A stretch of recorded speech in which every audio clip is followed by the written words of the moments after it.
Most teams think growth comes from more volume, more leads, more activity, more dashboards, more stages, more stuff to manage. But see, volume's not the same as momentum.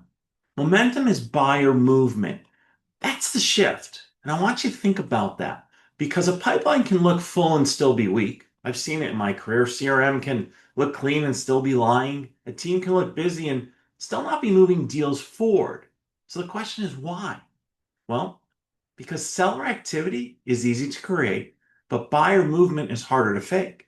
And a lot of teams default to volume because volume feels comfortable. I can add more leads, more activity, update the CRM. I can point to a full pipeline and feel like something's happening. See, velocity is different. Velocity forces you to confront whether the buyer is, well, actually moving. And that gets uncomfortable fast because it exposes weak discovery, fake urgency, single threaded deals, and the next step only owned by me, the seller, not the buyer. And that's why so many teams overmanage activity and undermanage momentum.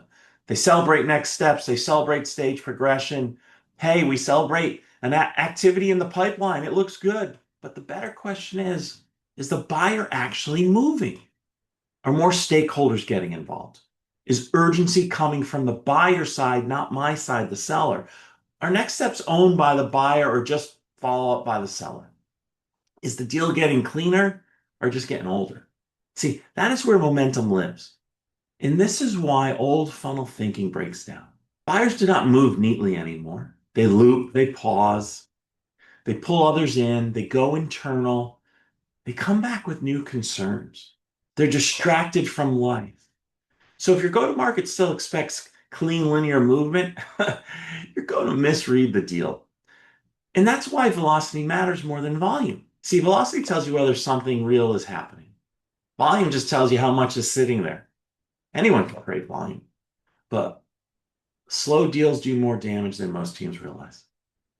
They distort forecasts, they waste seller time, they create false confidence, they clog the pipeline, and they hide real problem because everyone stays busy managing deals that are not actually moving.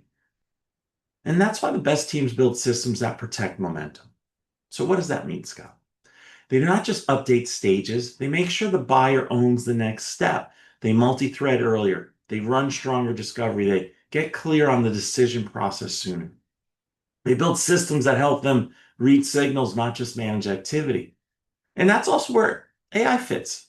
AI can help surface patterns, organize information, and create awareness. You know this, but are you using it? But it can't replace judgment. That's human. Someone still has to know the difference between a deal that looks active and a buyer who is actually moving towards a decision. Yes or no? That is the real skill now. So here's the action step.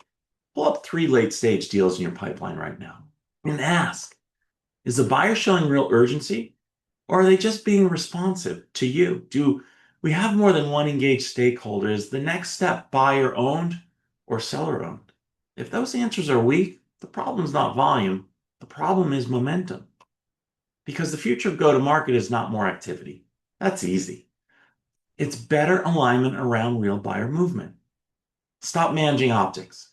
Start protecting momentum.